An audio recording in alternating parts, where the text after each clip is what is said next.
J.D. Payne here with another thought to take us to the edge. I call this one breaking the shock of the obvious. What is obvious to you as a leader is not always obvious to others. Sometimes our familiarity with the obvious shocks us into silence.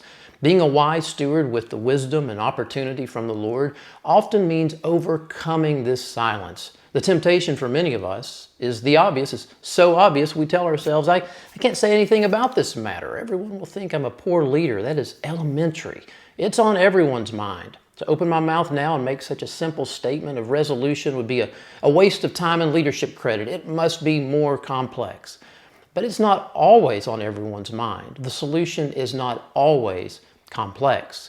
You know the wrench will fix the leaky faucet, but others do not, even those who work with wrenches. Part of leadership excellence involves reminding people of the obvious. The effective leader is someone out in front. Leaders are ahead of others, farther down the path, at least a few steps. Leaders walk where few others are walking. They think thoughts the majority are not thinking. They see things others fail to see. Leaders live in the world of the obvious so others can come to dwell there. But sometimes leaders reside in that world for so long they come to believe everyone lives there. Solomon was once confronted with a conundrum that no one else was able to solve. He quickly resolved the matter with a solution obvious only to him, for the wisdom of God was in him to do justice. As the faucet continued to drip, Solomon saw the wrench nearby.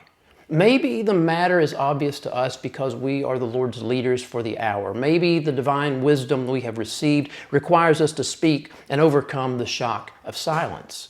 Will people listen to your obvious solution? Yes, maybe. Not always. Remember how the 10 spies triumphed over the wise direction of the 2 in Numbers 13? So whenever a challenge comes along in your next meeting, take a leadership risk and state the obvious. Maybe someone will agree and see the wrench and fix that faucet that's been dripping for a few years.